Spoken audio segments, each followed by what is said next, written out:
ආයතන සංග්‍රහයේ 12 වෙනි පරිච්ඡේදයේ හෙවත් නිවාඩු පරිච්ඡේදය රාජ්‍ය නිලධාරීන් අතර වඩාත් කතාබහට ලක්වන ප්‍රචලිත මෙන්ම විධිවිධාන සම්බන්ධයෙන් ඉතා විශාල ගැටලු ප්‍රමාණයක් මතුවන පරිච්ඡේදයක් ලෙස මූලිකව හඳුනාගත හැකිය. සියලුම රාජ්‍ය නිලධාරීන් තරයේ 100ට නගාගත යුතු කරුණක් වන්නේ නිවාඩු යනු වරප්‍රසාදයක් මිස අයිතිවාසිකමක් නොවන බවයි. නිවාඩු ලබා දීම සේවයේ අවශ්‍යතාවයන්ට යටත් වන අතර අනුමත කර ඇති නිවාඩු කාල සීමාවක් වුවද අඩු කිරීමට හෝ අවලංගු කිරීමට නිවාඩු අනුමත කරන බලධාරියාට අභිමතය පවතී. අපි බලමු නිවාඩු වර්ගීකරණය. මෙහිදී සරල මූලික වර්ගීකරණ දෙකකට අවධානය යොමු කරමු. 1. නිවාඩු ගත කරන ස්ථානය අනුව වර්ගීකරණය කිරීම. 2. ලබා දෙන නිවාඩු ප්‍රමාණය අනුව වර්ගීකරණය කිරීම. නිවාඩු ගත කරන ස්ථානය අනුව නිවාඩු වර්ගීකරණයේදී සැලකෙන්නේ මෙරට ගත කරන නිවාඩු සහ මෙරටින් බැහැරව ගත කරන නිවාඩු විදියට වර්ගීකරණය කරලා තියෙනවා. ඒකෙදි මෙරට තුල ගත කරන නිවාඩු ඉල්ලීමේදී පොදු 125 ආකෘති පත්‍රය භාවිතා කරන්න ඕන මෙරට නිවාඩු ගත කිරීමට ඉල්ලුම් කිරීමේදී. මෙරටින් බැහැරව ගත කරන නිවාඩු ඉල්ලුම් කිරීමට පොදු 126 ආකෘති පත්‍රය භාවිතා කළ යුතු වෙනවා. අපි දැන් බලමු ලබා දෙන නිවාඩු ප්‍රමාණය අනුව වර්ගීකරණය කරන්නේ කොහොමද කියලා. ඒකෙදි මෙහිදී වර්ෂයක් තුළ ලබා දෙන නිවාඩු ප්‍රමාණයක් උපරිම සීමාව අනුව අනියම් නිවාඩු විදිහටත් විවේක නිවාඩු විදිහටත් වර්ගීකරණය කරන්න පුළුවන්. අපි ඊගාවට බලමු නිවාඩු සටහන් කිරීම පිළිබඳව. සියලුම රාජ්‍ය ආයතන එක් නිලධාරියාට අනුමත කරන නිවාඩු ප්‍රමාණය පිළිබඳ වාර්තා පොදු 190 ආකෘති පත්‍රයට අනුව පවත්වාගෙන යාම අනිවාර්ය වෙනවා. රාජ්‍ය නිලධාරියෙකු එක් සේවා ස්ථානයකින් තවත් සේවා ස්ථානයකට ස්ථානමාරු වී යන අවස්ථාවක එම නිලධාරියා පළමුපත් වීමේ සිට එක් වර්ෂය තුල ලබාගෙන ඇති විවේක හෝ අසනීප නිවාඩු ප්‍රමාණය, අඩවැටුප් සහිත නිවාඩු ප්‍රමාණය, වැටුප් රහිත නිවාඩු ප්‍රමාණය සහ ස්ථානමාරුව ලබා යන වර්ෂය තුල ලබාගෙන ඇති අනියම් නිවාඩු ප්‍රමාණය පිළිබඳව තොරතුරු නව සේවා ස්ථානය වෙත වාර්තා කළ යුතු වෙනවා. දැන් බලමු නිවාඩු ගණන් බැලීම. අනියම් නිවාඩු ගණන් බැලීමේදී සෙනසුරාදා, ඉරිදා හා රජයේ ප්‍රසිද්ධ නිවාඩු දින අතහැර ගණන් බැලිය යුතුයි. එතකොට විවේක නිවාඩු ගණන් බැලීමේදී එකී විවේක නිවාඩුව ගත කරන්නේ මෙරට තුලදී නම් ඉහත අනියම් නිවාඩුවලදී ගණනය කළ ආකාරයට සෙනසුරාදා, ඉරිදා හා රජයේ නිවාඩු දින අතහැරිය යුතු අතර විවේක නිවාඩුව මෙරටින් බැහැරව ගත කරන අවස්ථාවක නිවාඩු තුලට වැටෙන සෙනසුරාදා, ඉරිදා රජයේ ප්‍රසිද්ධ නිවාඩු දින නිවාඩුවට ඇතුළත් කර ගණන් බැලිය යුතුය. ඒ වගේම අඩවැටුප් සහිත හෝ වැටුප් රහිත නිවාඩු කාලයක් තුලට ගැනෙන සෙනසුරාදා, ඉරිදා හෝ රජයේ ප්‍රසිද්ධ නිවාඩු දින ද නිවාඩුවට ඇතුළත් කර ගණන් බැලිය යුතුය. දැන් අපි කතා කරමු අනියම් නිවාඩු සහ විවේක නිවාඩු ගැන. මීට පෙර කෙටියෙන් සඳහන් කර අනියම් නිවාඩු සහ විවේක නිවාඩු ගැන. දැන් විස්තරාත්මකව අපි කතා කරමු අනියම් නිවාඩු සහ විවේක නිවාඩු පිළිබඳව.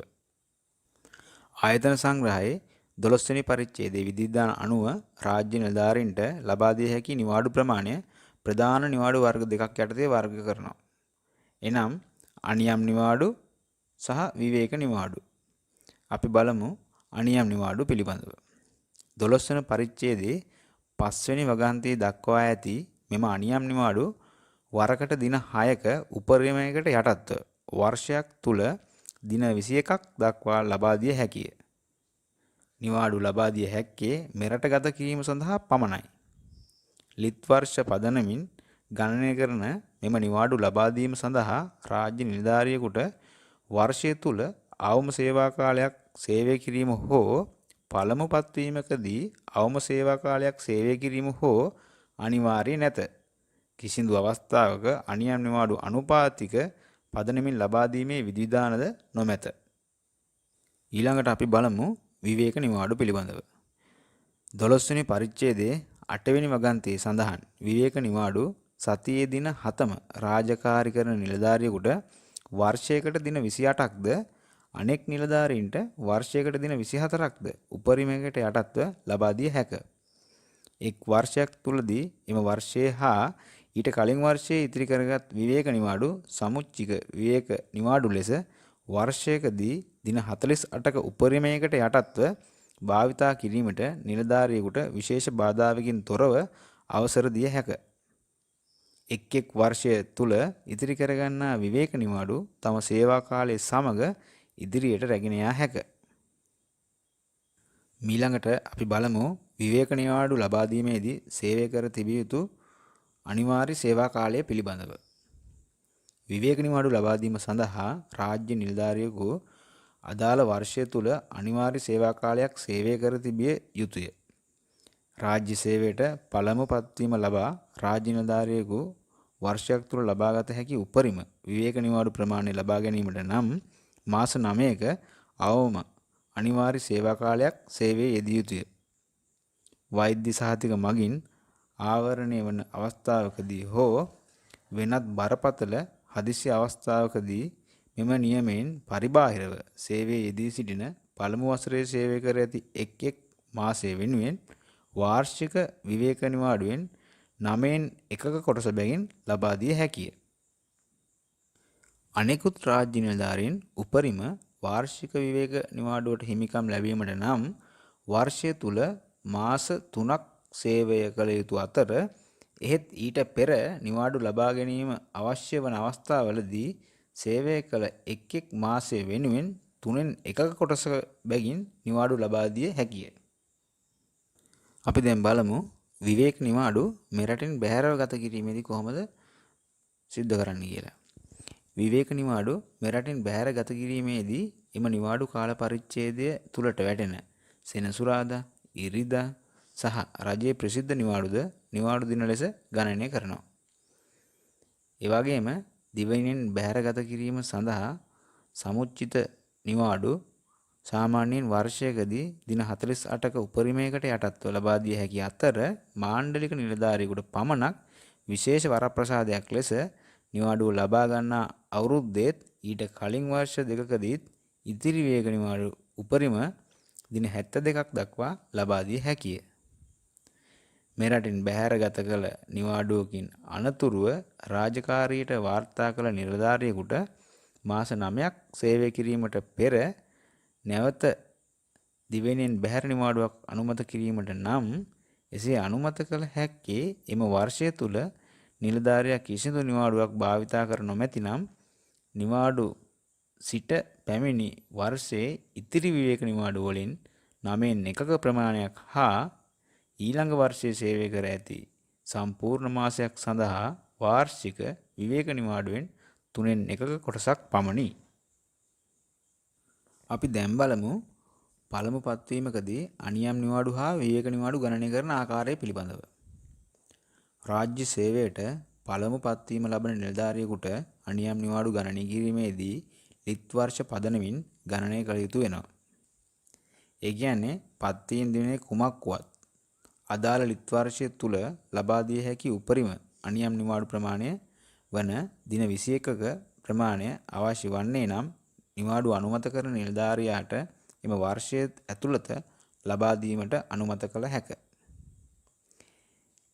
ඒ වගේම එසේ විවේක නිවාඩු ගණනය කිරීමේදී පළමු වසර දෙක සඳහා පත්වීම් දින පදනම් කර ගනිමින් වාර්ෂික විවේක නිවාඩු ගණනය සිදු කළ යුතු අතර වසර දෙක අවසානය වන ලිත් වර්ෂයේ ඉතිරි කාලයේ ඉතිරිව ඇති එක් එක් මාසය සඳහා වාර්ෂික විවේක නිවාඩුවෙන් 12න් එකක කොටස බැගින් අනුපාතිකව විවේක නිවාඩු ගණනය කළ යුතු වෙනවා. පල්ලෙහෙන් මම ඒ නිදර්ශනයක් විදියට පෙන්වන්නම්. හොඳින් බලා ගන්න. එතකොට ඔයාලට තේරුම් ගන්න පුළුවන් කොහොමද මේ නිවාඩු බෙදීලා යන්නේ කියලා.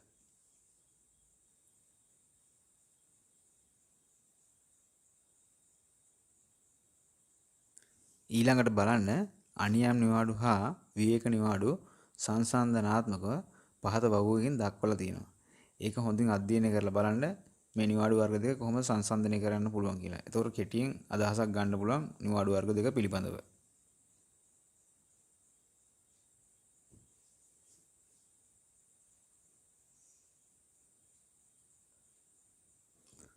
අපි දැන් බලමු විවේක නිවාඩු මත ගොඩනැගෙන නිවාඩු පිළිබඳව. රාජ්‍යීය නිලධාරීන්ට එක් වසරක් තුළ උපරිම වශයෙන් දින 24කට යටත්ව විවේක නිවාඩු ලබා දීමේ හැකියාව පිළිබඳව අපි මීට පෙර කතා කරා. එමෙන්ම එක් එක් වර්ෂය තුළ ඉදිරි කරගන්නා විවේක නිවාඩු සිය සේවා කාලය සමග ඉදිරියට රැගෙන යාමට හැකි බවද මීට පෙර අවධානය යොමු කරලා පැහැදිලි කරා. එසේම තම සේවා කාලය සමග ඉදිරියට රැගෙන යා හැකි විවේක නිවාඩු වල භාවිතය මෙම පරිච්ඡේදය තුලදී අධ්‍යයනය කිරීමට බලාපොරොත්තු වෙනවා. මෙම ඉතිරි කරගන්නා විවේක නිවාඩු මත ගොඩ නැගී ඇති ප්‍රධාන නිවාඩු වර්ග 3ක් පිළිබඳව අප මෙහිදී සාකච්ඡා කරන්න බලාපොරොත්තු වෙනවා. ඒකෙදි ඉක්ුත් නිවාඩු තමයි අංක 1. දෙවෙනි එක තමයි ඉපැයෝ නිවාඩු. සහ තුන්වෙනි එක තමයි විශ්‍රාම පූර්ව නිවාඩු. බලමු මොනවද මේ ඉක්ුත් නිවාඩු කියන්නේ කියලා. රාජ්‍ය නිලධාරියෙකුට එක් වර්ෂයක් තුල භාවිතයට ගත හැකි සමුච්චික විවේක නිවාඩු සියල්ල අවසන් වූ පසුව තම සේවා කාලය තුල ඉතිරි කරගත් විවේක නිවාඩු භාවිතා කිරීමේ අවස්ථාව මෙම ඉක්ුත් නිවාඩු හරහා ලබා දී ඇත. ආයතන සංග්‍රහයේ 12 වෙනි පරිච්ඡේදයේ 10 වෙනි වගන්තියට අනුව මෙම ඉක්ුත් නිවාඩු භාවිතා කළ හැකි අවස්ථා කිහිපයක් තියෙනවා. පළමුවෙන්ම පවුලේ අයෙකුට අසනීප වීම. 2. පවුලේ අයෙකුගේ මරණයක්. 3. ඉහත සඳහන් කුමක් හෝ සම්බන්ධයෙන් පැවැත්වෙන ආගමික උත්සවයක්. 4. නිලධාරියාගේ විවාහය. 5. නිලධාරියාගේ ගෙදර අයෙකුට බෝවන රෝගයක් වැළඳීම. 6. නියම වශයෙන්ම රාජකාරී ඉටු කිරීම හා සම්බන්ධ නො වූ නඩුවකදී සිතාසි පිට උසාවියේ පෙනී සිටීම. 7. නිලධාරියා අසනීප වීම. ඉතින් මේ ඉහත අවස්ථා යටතේ ලබා දිය හැකි විවේක නිවාඩු ලබා දෙන ආකාරය හා ප්‍රමාණය මත කොටස් දෙකකට වර්ග කර දක්වන්න පුළුවන්. 1. වෛද්‍ය හේතුන් මත ලබා දිය හැකි ඉක්ුත් නිවාඩු. එනම් නිලධාරියාගේ අසනීප තත්ත්වයේ මත ලබා දිය හැකි ඉක්ුත් නිවාඩු ප්‍රමාණය මේ යටතට ගැනේ. එහිදී වර්ෂය තුල ලබා දිය හැකි සියලුම සමුච්චිත විවේක නිවාඩු අවසන් වූ පසු තම සේවා කාලය තුල ඕනෑම වර්ෂ දෙකක ඉදිරි කරගත් විවේක නිවාඩු භාවිතා කිරීම පිළිබඳව නිලධාරියෙකුට අවසර දිය හැක. එකී වෛද්‍ය හේතුන් මත එම වර්ෂ දෙක ඉක්ුත් නිවාඩු ප්‍රමාණවත් නොවන අවස්ථාවකදී අදාළ අමාත්‍යාංශ ලේකම්ගේ අවසරය මත තවත් ඕනෑම වසර දෙකක ඉතිරි කරගත් විවේක නිවාඩු ඉක්ුත් නිවාඩු ලෙස භාවිතා කිරීමට එක් වර්ෂයක් තුල දෙවන වතාවටත් රාජ්‍ය නිලධාරියෙකුට අවස්ථාව ලබා දිය හැක. ඒ අනුව එක් එක් වර්ෂයක් තුල උපරිම දින 96ක් දක්වා ඉක්ුත් නිවාඩු භාවිතා කිරීමේ අවස්ථාව රාජ්‍ය නිලධාරියෙකුට ලබා දීමේ හැකියාවක් පවතිනවා. අනිත් ආකාරය තමයි වෛද්‍ය හේතුන් නොවන හේතුන් මත ලබා දිය හැකි ඉක්ුත් නිවාඩු පිළිබඳව. ඉක්ුත් නිවාඩු ලබා දිය හැකි අවස්ථා ලෙස ඉහත සාකච්ඡා කළ කරුණු අතුරින් නිලධාරීන්ට අසනීපයේදී අනෙකුත් අවස්ථා මගින් ආවරණය වේ.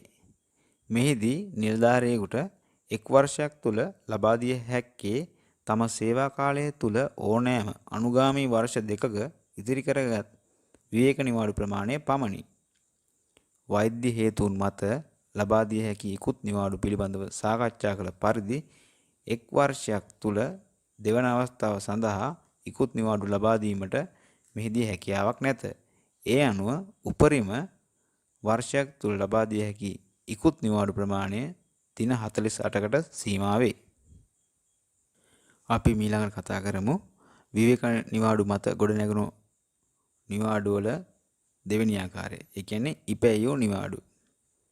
ඉපැයූ නිවාඩු ගැන තමයි දැන් කතා කරන්නේ.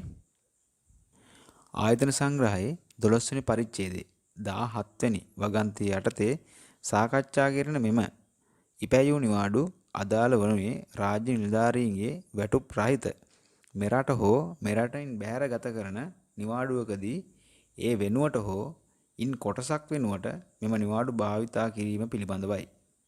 ඒ අනුව ඉපැයූ නිවාඩු අදාළ වනුයේ වැටුප් රහිත අධ්‍යයන කටයුතු සඳහා පමණක් වන අතර වැටුප් රහිත විදේශ රැකියා අවස්ථාවන් සඳහා මෙම නිවාඩු භාවිතා කිරීමේ හැකියාවක් නොපවතී. මෙම නිවාඩු ලබා දෙන ආකාරය යටත් නිලධාරියෙකු හා මාණ්ඩලික නිලධාරියෙකු සම්බන්ධයෙන් දෙආකාරයකි. යටත් නිලධාරියෙකුට ඉපැයූ නිවාඩු බලපාන්නේ කොහොමද? යටත් නිලධාරියෙකුට මෙරට ගත කළද මෙරටින් බැහැරව ගත කළද ඉපැයූ නිවාඩු ලෙස ලබාගත හැකි වනුයේ පවත්නා වර්ෂය හා ඊට කලින් වර්ෂයේ ඉතිරිව තිබෙන විවේක නිවාඩු සහ සිය සේවා කාලය තුළ ඕනෑම අනුගාමී වර්ෂ දෙකක ඉතිරි කරගත් විවේක නිවාඩුයි. දැන් බලමු මාණ්ඩලික නිලධාරියෙකුට ඉපැයූ නිවාඩු කොහොමද බලපවත්වන්නේ කියලා. මාණ්ඩලික නිලධාරියෙකුට ලබා දිය හැකි ඉපැයූ නිවාඩු මෙරට හා මෙරටින් බැහැර ගත කිරීම අනුව එකිනෙකට වෙනස් වේ. මෙරටින් බැහැර ගත කිරීමේදී ඉපැයූ නිවාඩු ලෙස අදහස් කරනුයේ උපරිම කාල සීමාව මාස 6කට යටත්ව පවත්නා වර්ෂය හා ඊට කලින් දෙවර්ෂයේ ඉතිරි විවේක නිවාඩු සහ ආයතන සංග්‍රහයේ 12 වෙනි පරිච්ඡේදයේ 21 වන වගන්තිය අනුව අඩවැටුප් නිවාඩු යටතේ ලබාගත හැකි පරිවර්තිත අඩවැටුප් නිවාඩුවේ මෙරට ගත කිරීමේදී මාණ්ඩලික නිලධාරියෙකුට සිය අභිමතය පරිදි යටත් නිලධාරියෙකු සම්බන්ධ අදාළ වන විධිවිධාන හෝ උපරිම මාස 3කට යටත්ව පරිවර්තිත අඩවැටුප් නිවාඩු ඉපැයූ නිවාඩු ලෙස භාවිතා කිරීමේ අවස්ථාව පවතී. අපි දැන් බලමු විවේක නිවාඩු මත ගොඩනැගුණු නිවාඩු යටතට ගැනෙන විශ්‍රාම පූර්ව නිවාඩු සම්බන්ධයෙන්. තුන්වෙනි කාරණාව තමයි විශ්‍රාම පූර්ව නිවාඩු. මෙහිදී ආයතන සංග්‍රහයේ 12 වෙනි පරිච්ඡේදයේ 8 වෙනි වගන්තිය යටතේ විවේක නිවාඩු සඳහා හිමිකම් ලබන රාජ්‍ය නිලධාරියෙකු සහ 26 වගන්තිය යටතේ නිවාඩු ලබා දෙන කනිෂ්ඨ නිලධාරියෙකුට තමා විශ්‍රාම ගන්නා අවස්ථාවේදී සිය සේවා කාලය තුල ඕනෑම පෙර වර්ෂ දෙකක ඉතිරි කරගෙන තිබෙන විවේක හෝ අසනීප නිවාඩු සහ පවත්නා වර්ෂයේ ලබාගත හැකි විවේක හෝ අසනීප නිවාඩු විශ්‍රාම පූර්ව නිවාඩු ලෙස ලබා දීමට ආයතන සංග්‍රහයේ 12 වෙනි පරිච්ඡේදයේ 11 වෙනි වගන්තියේ විධිදාන සලසා දී ඇත. මෙම විධිවිධානයන්ට අමතරව 2010 9:30 දිනැති රාජ්‍ය පරිපාලන චක්‍රලේඛ 19 ඇලයිරක් 2010 මගින්ද විශ්‍රාම පූර්ව නිවාඩු ලබා දීමට අදාළ විධිවිධාන හඳුන්වා දී ඇති අතර නිලධාරියෙකුට ඉහත අවස්ථා දෙක යටතේ තමාට වඩාත් වාසිදායක ඕනෑම ආකාරයකට විශ්‍රාම පූර්ව නිවාඩු ලබා ගැනීමේ අවස්ථාව සලසා දීලා තියෙනවා. අපි දැන් කතා කරන්න යන්නේ අනෙකුත් නිවාඩු වර්ග පිළිබඳව. රාජ්‍ය නිලධාරීන්ට ලබා දිය හැකි පෞද්ගලික නිවාඩු ප්‍රධාන වශයෙන් අනියම් හා විවේක යන වර්ගීකරණය යටතේ ප්‍රධාන වශයෙන් මෙතෙක් සාකච්ඡාවට ගැනුණු නිවාඩු වර්ග වෙනවා. ප්‍රධාන වශයෙන්ම මෙහි විශේෂ වැදගත්කමක් ගන්නා විවේක නිවාඩු හා විවේක නිවාඩු මත ගොඩ නැගින අනෙකුත් නිවාඩු වර්ග පිළිබඳව පූර්ණ අවබෝධයක් පෙර පරිච්ඡේදවලින් අපි ලබා ගත්තා. ඊට අමතරව රාජ්‍ය නිලධාරියෙකුට විශේෂ වූ කාරණා උදෙසා ලබාගත හැකි නිවාඩු වර්ග කිහිපයක් පිළිබඳව මෙම පරිච්ඡේදය තුළ සාකච්ඡා කිරීමට බලාපොරොත්තු වෙනවා. ඒවා වෙන්වෙන් වශයෙන් පහත මාතෘකා යටතේ සාකච්ඡා කරමු. අපි මේදී මුලින්ම කතා කරමු ප්‍රසූත නිවාඩු පිළිබඳව. ස්ථීර, తాවකාලික, අනියම් හෝ අභ්‍යාසලාභී රාජ්‍ය නිලධාරීන් ප්‍රසූති නිවාඩු හිමිකම ලැබීමට සුදුසුකම් ලබනවා. මෙම ප්‍රසූති නිවාඩු පියවර 3ක් යටතේ රාජ්‍ය නිලධාරිනියන්ට ලබාගත හැක. ආයතන සංග්‍රහයේ 12 වන පරිච්ඡේදයේ 18 වෙනි වගන්ති මීට අදාළ වෙනවා. එහිදී අපි බලමු සම්පූර්ණ වැටුප් සහිත ප්‍රසූති නිවාඩු පිළිබඳව. සෑම සජීවී දරුවපතක් වෙනුවෙන්ම රජයේ වැඩ කරන දින 84ක සම්පූර්ණ වැටුප් සහිත ප්‍රසූති නිවාඩු හිමිකම තියෙනවා. රාජ්‍ය නිලධාරිනියකට දරු ප්‍රසූතිය සිදු වී සති 4ක් ගතවන තුරු රාජකාරියට වාර්තා කිරීමට කිසිසේත් ඉඩ ලබා නොදෙනු ලැබේ. උපතේදීම මරණය සිදුවන දරු උපතකදී හෝ ප්‍රසූතියෙන් සති 6ක් ඉක්මවා යාමට පෙර දරුවා මරණයට පත්වන අවස්ථාවකදී උපත සිදු වූ දින සිට සති 6ක නිවාඩුවක් නිලධාරිනියට ලබා දිය යුතු වෙනවා. ඊළඟට බලමු අඩවැටුප් සහිත ප්‍රසූති නිවාඩු. සම්පූර්ණ වැටුප් සහිත ප්‍රසූත නිවාඩු වලින් අනතුරුව දරුවා රැකබලා ගැනීම වෙනුවෙන් දින 84ක අඩවැටුප් සහිත ප්‍රසූත නිවාඩු රාජ්‍ය නිලධාරිනියකට ලබා දිය හැක. මෙම කාල පරිච්ඡේදයට ගැනෙන සෙනසුරාදා ඉරිදා රජයේ නිවාඩු දින අඩවැටුප් සහිත දින ලෙස සැලකිය යුතුය. අපි ඊගාට බලමු වැටුප් රහිත ප්‍රසූති නිවාඩු පිළිබඳව. සම්පූර්ණ වැටුප් සහිත සහ අඩවැටුප් සහිත ප්‍රසූති නිවාඩු අවසන් වීමෙන් පසු තවදුරටත් දරුවා රැකබලා ගැනීම වෙනුවෙන් දින 84ක වැටුප් රහිත ප්‍රසූති නිවාඩු ලබා දිය හැකි අතර අඩවැටුප් සහිත ප්‍රසූති නිවාඩුවකදී මෙන්ම එම කාල පරිච්ඡේදයේ තුලට ගැනෙන සෙනසුරාදා ඉරිදා රජයේ ප්‍රසිද්ධ නිවාඩු දින වැටුප් රහිත නිවාඩු සේ සලකා කටයුතු කරන්න සිද්ධ වෙනවා. අපි දැන් බලමු ප්‍රසූති නිවාඩුවට අදාළ අනෙකුත් විශේෂ කරුණු සම්බන්ධයෙන්. රාජ්‍ය නිලධාරිනියකට ගබ්සා වීමක් හේතු කොටගෙන නිවාඩු අවශ්‍ය වූ විටක එම නිවාඩු වෛද්‍ය සහතිකයක් මත තම විවේක නිවාඩු වලින් ලබාගත යුතුය. සම්පූර්ණ වැටුප් සහිත ප්‍රසූති නිවාඩු අවසන් වූ පසු අඩවැටුප් සහිත ප්‍රසූති නිවාඩු ලබා නොගන්නා නිලධාරිනියකට දරුවා මාස 6ක් වන තෙක් මව් කිරි දීම සඳහා සේවා ස්ථානයෙන් පිටවන වේලාවට පැයකට කලින් සේවා ස්ථානයෙන් පිටත්ව යාමට අවසර දිය යුතුය. එන්නෙම නිලධාරිනිය ගර්භණී අවස්ථාවේ මාස 5 සම්පූර්ණ වූ විට රාජකාරී ආරම්භ වන වේලාවට පැය භාගයක් ප්‍රමාද වී පැමිණීමට හා රාජකාරී අවසන් වෙන වේලාවට පැය භාගයකට කලින් පිටත්ව යාමට හෝ උදේ හෝ සවස් වරුවෙන් සම්පූර්ණ කාලය එකටගෙන පැයක් ලෙස ප්‍රමාද වී පැමිණීමට හෝ කලින් පිටවීමට අවසර දිය හැක. නිලධාරිනියට අඩවැටුප් සහිත නිවාඩු හෝ වැටුප් රහිත නිවාඩු ලබා දෙන්නේ දරුවාගේ රැකවරණය හා පෝෂණය උදෙසා වන අතර එම නිවාඩු කාල පරිච්ඡේදය තුලදී දරුවා යම් හේකින් මිය ගියහොත් මියගිය දිනේ සිට දින 7කට පසු එම නිවාඩුව අවලංගු වේ. කෙසේ වෙතත් එකී දින 7 අවස්ථාවෝචිතව අඩවැටුප් හෝ වැටුප් රහිත ලෙස සාමාන්‍යයෙන් සලකන අතර නිලධාරිනියට එම වර්ෂයේ විවේක නිවාඩු ඉතිරිව පැවතියහොත් එම නිවාඩු වලින් ඉහත කී කාල සීමාව ආවරණය කර ගැනීමට ආයතන අධ්‍යක්ෂ ජෙනරාල්ගේ අනුමැතිය මත අවසර ලබා දිය හැකිය. එවැගේම නිලධාරිනියට ලබා දෙන අඩවැටුප් සහිත හෝ වැටුප් රහිත නිවාඩු කාල සීමාව වැටුප් වර්ධක කාර්යයන් සඳහාද විශ්‍රාම වැටුප් කාර්ය සඳහාද බාධාවක් නොවිය යුතු අතර එකී කාල සීමාව තුළ ඇතිවන පුරප්පාඩු උසස් වීම සඳහා බාධාවක් ලෙස මෙම නිවාඩු නොසැලකිය යුතුය. දැන් අපි බලමු පීතෘ නිවාඩු පිළිබඳව. රජයේ ස්ථීර හෝ తాවකාලික හෝ අනියම් හෝ අභ්‍යාසලාභී නිලධාරියෙකුගේ හෝ භාර්යාවකට දරුවෙකු ඉපදීම වෙනුවෙන් උපතේ සිට මාස 3ක් ඇතුළත කාලය තුල දින 3ක විශේෂ පීතෘත්ව නිවාඩුවක් ලබාගත හැකියි. ඊළඟට අපි බලමු දරුවෙකු කොළවද්දා ගැනීම සඳහා නිවාඩු පිළිබඳව.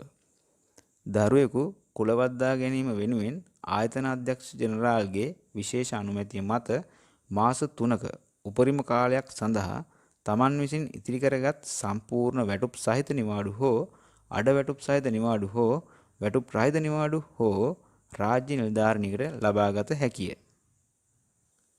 එසේ ලබා දෙන නිවාඩු ආයතන සංග්‍රහයේ 12 වෙනි පරිච්ඡේදයේ විධිදාන අනුව පහත අනුපිළිවෙලට උපරිම මාස 3ක් දක්වා ලබා දෙන්න පුළුවන්. එක තමයි 5 හා 8 වගන්ති අනුව නිලධාරිනියට හිමි පවත්නා වර්ෂයේ නිවාඩු. දෙවෙනි කාරණය 10.1.2 හා 10.1.5 උපවගන්ති අනුව ඉකුත් නිවාඩු. තුන්වෙනි එක 21 වෙනි වගන්ති අනුව අඩවැටුප් නිවාඩු. හතරවෙනි එක 22 වෙනි වගන්ති අනුව වැටුප් රහිත නිවාඩු. මෙම නිවාඩු ලබා දීමේදී පහත කොන්දේසි හා නියමයන් අදාළ වෙනවා. 1.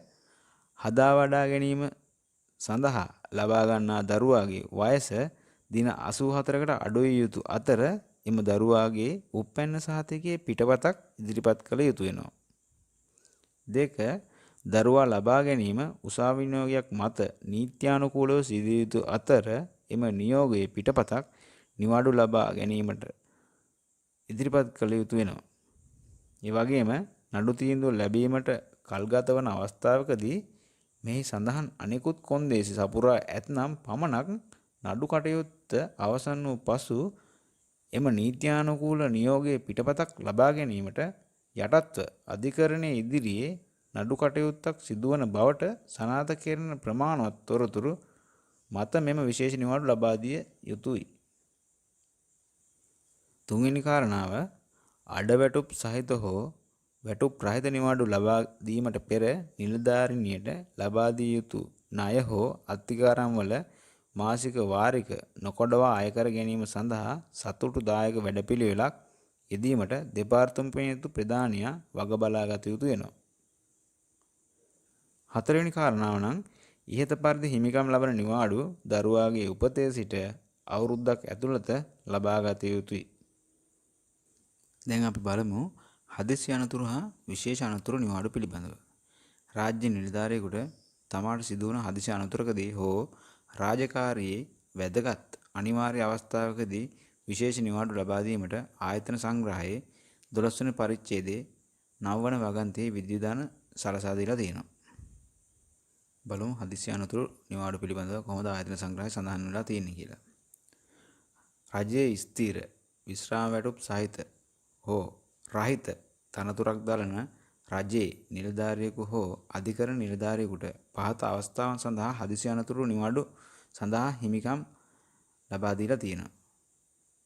ඒ කියන්නේ ඔහු රාජකාරී කටයුතු කිරීමේදී සිදුවන අනතුරකදී හෝ ඔහු රාජකාරිය ඉටු නොකරන අවස්ථාවකදී වුවද ඔහුගේ සාමාන්‍ය රාජකාරී විෂය සීමාව ඇතුළත වූ යම් ක්‍රියාවක් කිරීමේදී හෝ ඔහුගේ රාජකාරී කටයුතු ඉටු කිරීමෙහිලා යම් ක්‍රියාවක් කිරීමෙහි ප්‍රතිඵලයක් වශයෙන් හෝ ඔහුගේ වාසස්ථානයේ සිට රාජකාරිය සඳහා වාර්තා කිරීම පිණිස සේවා ස්ථානයේ දක්වා එන අතරතුර සිදුවන අනතුරකදී හෝ රාජකාරියෙන් පසු ඔහුගේ සේවා ස්ථානයේ සිට වාසස්ථානයේ දක්වා හෝ යන ගමනකදී සිදුවන අනතුරකදී හෝ සේවා ස්ථානයේ සිට රාජකාරී කටයුතු වල නිරත වීම සඳහා යන ගමනකදී සහ සේවා ස්ථානයට ආපසු එන ගමනකදී හෝ තුවාල සිදුවහොත්. නමුත් එම තුවාල සිදුවීම පහත අවස්ථාවන් යටතේ සිදු වී නොමැති නම් තුවාලයේ ස්වභාවය හා වෛද්‍ය මණ්ඩල නිර්දේශ මත වර්ෂයක් දක්වා වැටුප් සහිත හා අනතුරු මාස 6ක් දක්වා අඩවැටුප් සහිත නිවාඩු අනුමත කිරීමට අමාත්‍යාංශ ලේකම්ට හැකියාව තියෙනවා. මීට අමතරව තමාට හිමි ඉකුත් නිවාඩු ලබා ගැනීමටද නිලධාරියාට හැකියාව පවතිනවා. 1. යම් නීතියක් හෝ දෙපාර්තමේන්තු නියමයක් හෝ රෙගුලාසියක් හෝ උල්ලංඝනය වන අයුරින් ක්‍රියා කිරීම නිසා හෝ 2. නිලධාරියාගේ සහායක නොසැලකිලිමත් භාවය නිසා නොවිය යුතුය.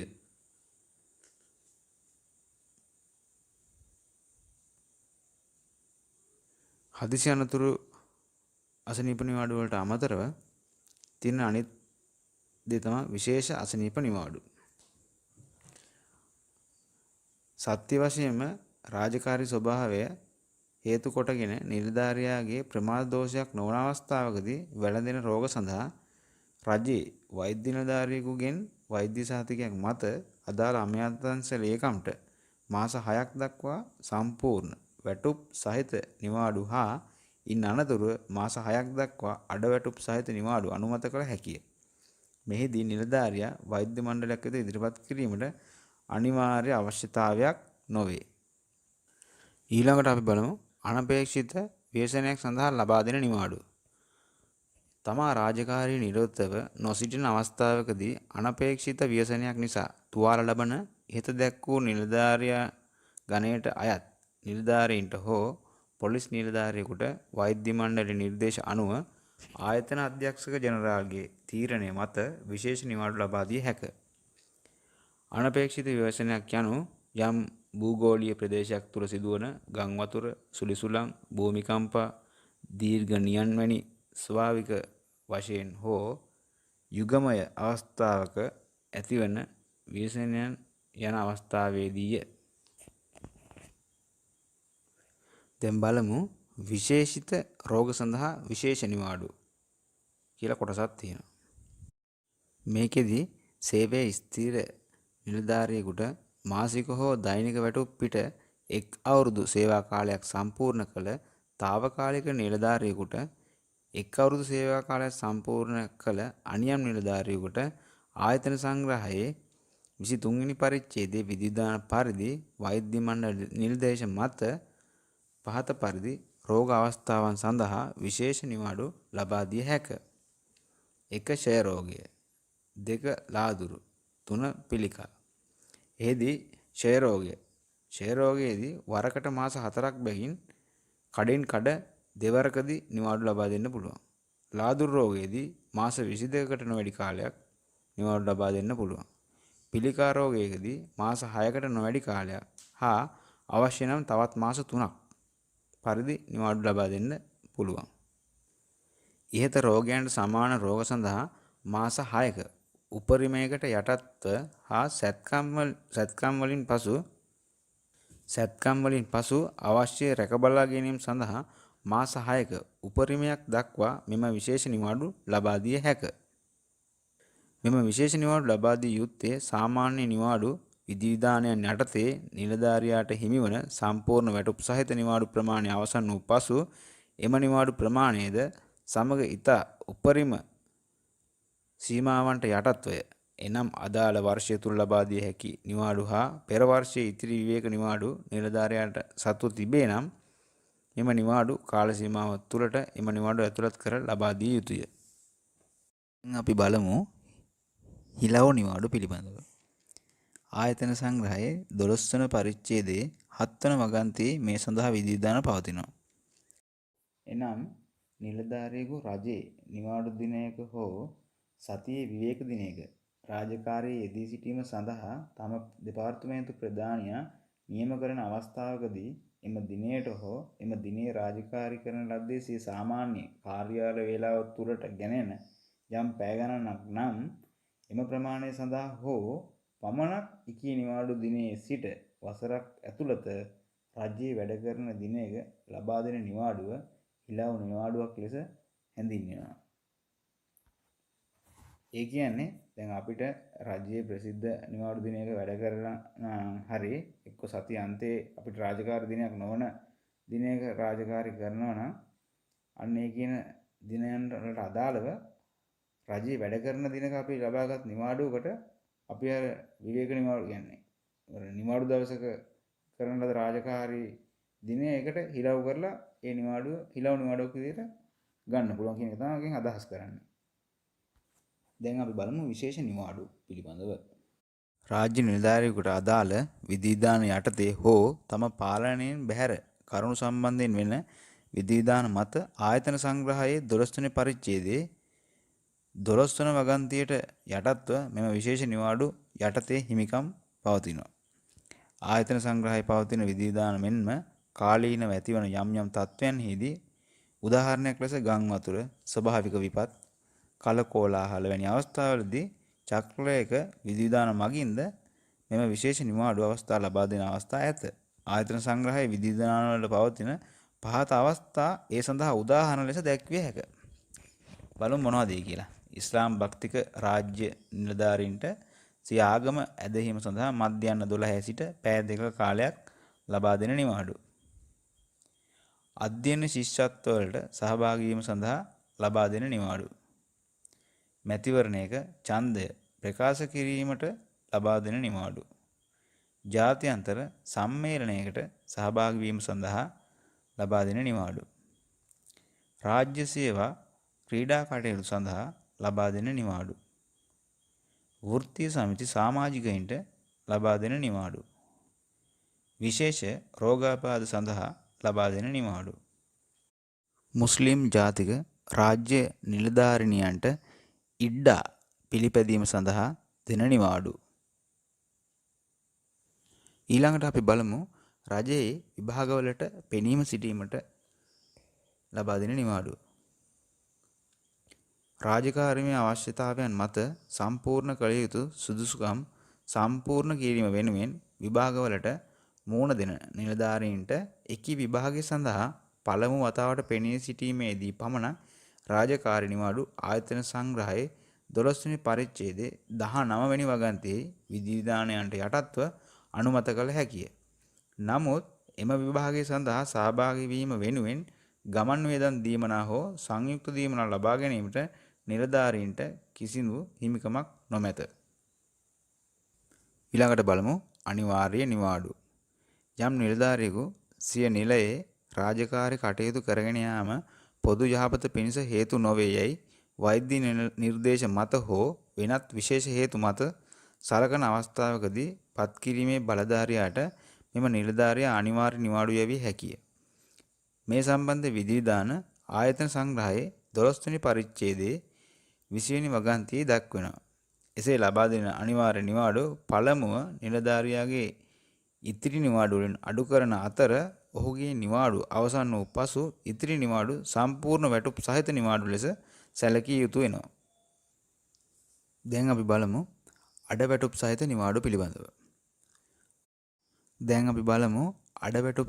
නිවාඩු පිළිබඳව. රජයේ නිලධාරියෙකුට සිය සාමාන්‍ය විවේක නිවාඩු අවසන් වීමෙන් පසුව වෛද්‍ය හේතුන් මත නව අවශ්‍යතාවයක් හේතුවෙන් පහත විධිවිධාන වලට යටත්ව අඩවැටුප් සහිත නිවාඩු ලබා දිය හැකියි. මේ සම්බන්ධ විධිවිධාන ආයතන සංග්‍රහයේ 12 වන පරිච්ඡේදයේ 21 වන වගන්තිය යටතේ සඳහන් වෙනවා. ලබාගත හැකි උපරිම අඩවැටුප් සහිත නිවාඩු ප්‍රමාණය සිය සේවා කාලයෙන් 6න් එකකි. වරකට උපරිමය මාස 12ක කාල සීමාවකි. එසේ වුවද මාණ්ඩලික නිලධාරියෙකුට ඉහත මූලික විධිවිධානයන්ට පරිබාහිරව අඩවැටුප් සහිත නිවාඩු විශේෂිත ආකාරයකට භාවිතා කිරීමට අවස්ථාව සලසා දී ඇත. එනම් දිවයිනෙන් බැහැර ගත කරන නිවාඩු වලදී මාණ්ඩලික නිලධාරියෙකුට වෛද්‍ය හේතු මත නොව අවස්ථාවකදී වුවද මෙම අඩවැටුප් සහිත නිවාඩු භාවිතා කළ හැකිය. එමෙන්ම එම සම්පූර්ණ අඩවැටුප් නිවාඩු ප්‍රමාණය හෝ ඉන් කොටසක් සම්පූර්ණ වැටුප් සහිතව පරිවර්තිත අඩවැටුප් නිවාඩු ලෙස අඩවැටුප් සහිත නිවාඩු ප්‍රමාණයක් භාගයකට පරිවර්තනය කර ගැනීමේ හැකියාවක් පවතී.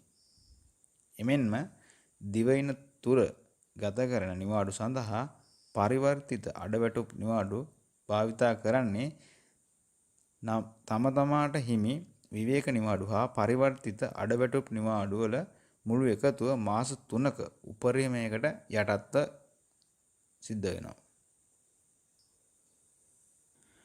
අඩවැටුප් ලබා ගන්නා නිලධාරියෙකුට ලබා දිය හැක්කේ තමාට පෞද්ගලිකව දෙනු ලබන දීමනාවලින්ද හරි අඩක් පමණි. එමෙන්ම සේවා කාලය ලෙස ගණන් ගැනෙනුයේ ද අඩවැටුප් සහිත නිවාඩු කාල පරිච්ඡේදයේ හරි අඩක් පමණි. අඩවැටුප් සහිත නිවාඩු කාලය තුළට වැටෙන සෙනසුරාදා, ඉරිදා සහ රජයේ නිවාඩු දිනද අඩවැටුප් දින ලෙස සලකනවා. ඒ අනුව පරිවර්තිත අඩවැටුප් නිවාඩු ලබා ගැනීමේදී හැර නිලධාරියෙකු විසින් ලබා ගන්නා අඩවැටුප් සහිත නිවාඩුවකින් ඔහුට මූල්‍යමය වශයෙන් මෙන්ම සේවා කාලය ගණනය කිරීමේදීද බලපෑමක් සිදුවන බව අවබෝධ කරගත හැකිය. දැන් බලමු වැටුප් රහිත නිවාඩු පිළිබඳව.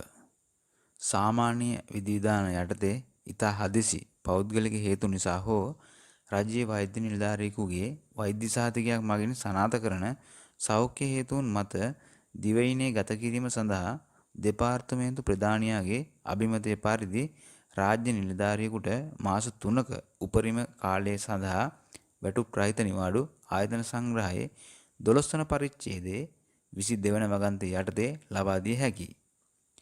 අති විශේෂ අවස්ථාවලදී අදාළ ලේකම්වරයාගේ අනුමැතිය මත දිවයිනෙන් බැහැරගත කිරීම සඳහාද මෙම වැටුප් රහිත නිවාඩු ලබා දිය හැකිය. මෙම වැටුප් රහිත නිවාඩු ලබා දෙනුයේ සෞඛ්‍ය හේතුන් මත නම් එසේ ලබා දිය යුත්තේ නිලධාරියාට ඉතිරිව ඇති සම්පූර්ණ වැටුප් සහිත සහ අඩවැටුප් සහිත නිවාඩු අවසන් වූ පසුව වන අතර හදිසි පෞද්ගලික හේතුන් මත ලබා දෙන්නේ නම් සම්පූර්ණ වැටුප් සහිත නිවාඩු අවසන් වූ පසු ලබා දිය යුතුය. මෙම වැටුප් රහිත නිවාඩුව පෞද්ගලික අධ්‍යයන කටයුතු සඳහා කිසිවිටක හෝ ලබා දිය නොහැකිය. ඉහත විධිවිධානයන්ගෙන් ඔබට රාජ්‍ය නිලධාරියෙකුට සිය කාලත්‍රයාගේ හෝ දරුවෙකුගේ අසනීපයක් වෙනුවෙන් වසරක උපරිමයක් දක්වා වැටුප් රහිත නිවාඩු ලබා ගැනීමේ හැකියාව මෙන්ම මදසරුභාවය සඳහා ප්‍රතිකාර ලබා ගන්නා රාජ්‍ය නිලධාරිනියන්ට උපරිම වසරක කාලයක් දක්වා වැටුප් රහිත නිවාඩු ලබා ගැනීමේ හැකියාවද පවතී. මෙසේ ලබා දෙන වැටුප් රහිත නිවාඩු කාල සීමාව වැටුප් වර්ධක කාර්යයන් සඳහා හෝ සක්‍රීය සේවා කාලය ගණනය සඳහා හෝ විශ්‍රාම වැටුප් කාර්ය සඳහා හෝ ගණනය කරනු නොලැබේ. අපි දැන් කතා කරමු අධ්‍යයන සහ හෝ රැකියා සඳහා නිවාඩු පිළිබඳව කොහොමද ආයතන සංග්‍රහය සඳහන් වෙන්නේ කියන එක ගැන.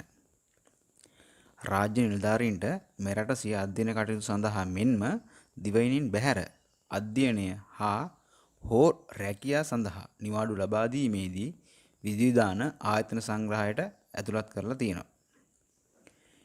මෙකී නිවාඩු අවස්ථාෝචිතව සම්පූර්ණ වැටුප් සහිත හෝ වැටුප් රහිතව ලබා ගැනීමේ අවකාශය රාජ්‍ය නිලධාරීන් සතු වෙනවා. මෙකී අධ්‍යයනය සහ හෝ රැකියා සඳහා නිවාඩු ලබා දෙන ආකාරය ඊට අදාළ කොන්දේසි ලබා ගැනීමේ පහසුකම් පිළිබඳව වෙන්වෙන් වශයෙන් සලකා බැලීම මේ පරිච්ඡේදයේ අරමුණ වෙනවා. මේ සම්බන්ධ විධිවිධාන මූලිකව කොටස් 3ක් යටතට වර්ගීකරණය කළ හැකිය.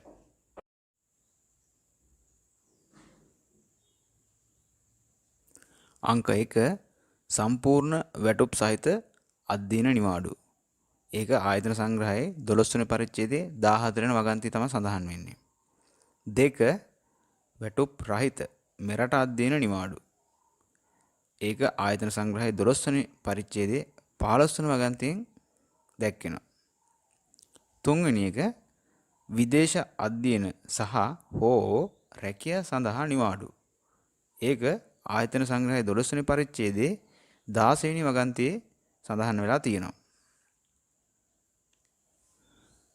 අපි දැන් බලමු සම්පූර්ණ වැටුප් සහිත අධ්‍යයන නිවාඩු පිළිබඳව. අධ්‍යයනය හෝ අභ්‍යාස කාල පරිච්ඡේදය සහ ගමන් කිරීමට අවශ්‍ය අඩුම කාල පරිච්ඡේදය සඳහා රාජ්‍ය නිලධාරියෙකුට මෙරටදී හෝ විදේශයකදී සම්පූර්ණ වැටුප් සහිත අධ්‍යයන නිවාඩු ලබා දීමේ විධිවිධාන ආයතන සංග්‍රහයේ 12 වන පරිච්ඡේදයේ 14 වෙනි වගන්තය යටතේ අන්තර්ගත වෙනවා. එකී අධ්‍යයන නිවාඩු ලබාගත හැකි කාර්යයන් කිහිපයක් තියෙනවා. එනම් පළවෙනි එක රජයේ වියදමින් නියමිත සුදුසුකම් ලබා ගැනීම සඳහා අනුමත කරන ලද දෙපාර්තමේන්තු අභ්‍යාස ක්‍රමයක් හෝ ශිෂ්‍යත්ව ක්‍රමයක් යටතේ නිලධාරියෙකු තෝරාගෙන ඇති විටක. 2 ආයතන සංග්‍රහයේ 15 වෙනි පරිච්ඡේදයේ 1, 5, 3 උපවගන්තියට අනුව රජයේ ඉල්ලීම පිට ලබාගත් ශිෂ්‍යත්වයක් මත නිලධාරියෙකු යවන විට. තුන්වෙනි කාරණය සිය තනතුරට අදාළ සේවා ව්‍යවස්ථාව බඳවා ගැනීමේ උසස් කිරීමේ පටිපාටිට අනුව අධ්‍යයනය අභ්‍යාස පාඨමාලාවක් සඳහා ආණ්ඩුවේ හෝ විදේශීය ආණ්ඩුවක නැතහොත් ඒජන්සියක වියදමින් නිලධාරියා පිටරටකට යවන විටදී. 4. දෙපාර්තමේන්තුවේ අභ්‍යාස වැඩපිළිවෙළට ඇතුළත් වී ඇත්තා වූද නිලධාරියෙකුගේ වෘත්තීය කාලයේ යම් අවධියකදී හැදෑරීම සඳහා සිරිත් පරිදි රජයේ වියදමින් ඔහුට පිටරටට යැවිය යුතු තිබුණා වූද අධ්‍යයන හෝ අභ්‍යාස පාඨමාලාවක් සඳහා විදේශීය ඒජන්සියකින් හෝ විදේශීය ආණ්ඩුවකින් පිරිනැමෙන ශිෂ්‍යත්වයක් ආයතන සංග්‍රහයේ 15 වෙනි පරිච්ඡේදයේ 1.5.1 හෝ 1.5.2 උපවගන්තියට අනුව ඔහුගේම උත්සාහයෙන් ලබාගත් විට. 5 වෙනි කාරණය විදේශීය ආණ්ඩුවකින් හෝ ඒජන්සියකින් හෝ මෙහෙයවන සම්මන්ත්‍රණයක් අභ්‍යාස වැඩපිළිවෙලක් ශිල්පීය අභ්‍යාස පාඨමාලාවක් වෘත්තීය උපදේශක පාඨමාලාවක් අධ්‍යයන චාරිකාවක් යන ආදියට සහභාගී වීමට එහෙත් ඒ සඳහා සම්පූර්ණ වැටුප් සහිත අධ්‍යයන නිවාඩු දිය හැක්කේ අදාළ ආරාධනය කර ඇත්තේ ශ්‍රී ලංකා රජය වෙත නම්ද ඒ සඳහා සහභාගී වීමට රජය විසින් එම නිලධාරියා නම් කර ඇතනම්ද පමණි.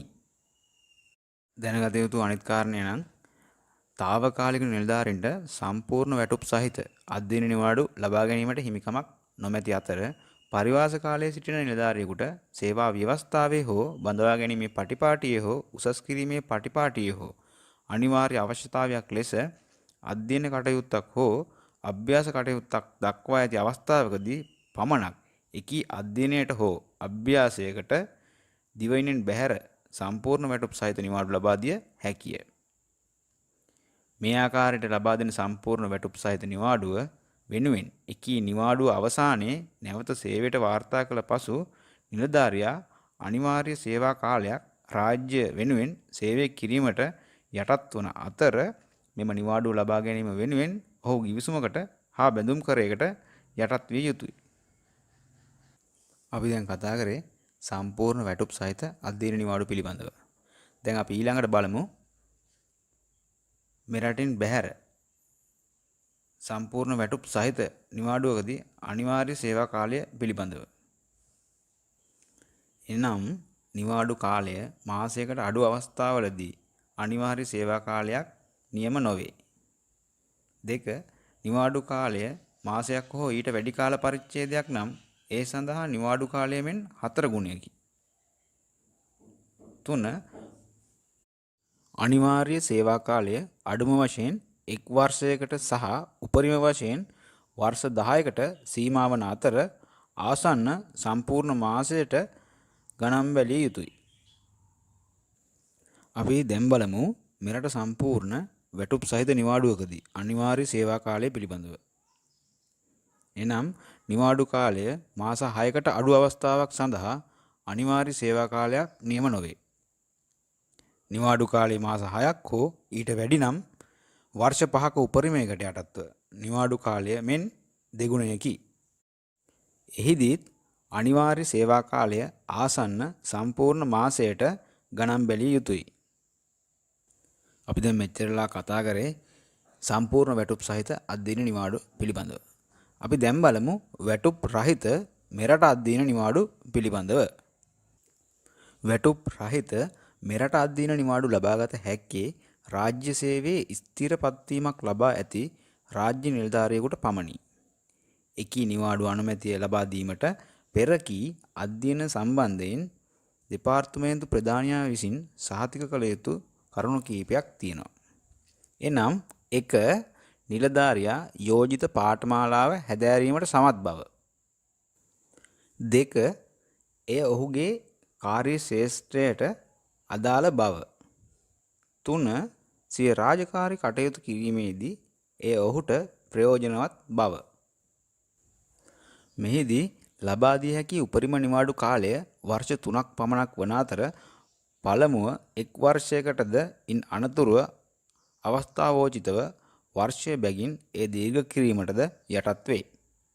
මෙකී නිවාඩුව වර්ෂයකට අඩු නම් අනිවාර්ය සේවා කාලයක් නියම නොවන අතර වර්ෂයක් හෝ ඊට වැඩි නම් නිවාඩු කාලයට සමාන අනිවාර්ය සේවා කාලයකට නිලධාරියාට යටත් වෙන්න සිද්ධ වෙනවා.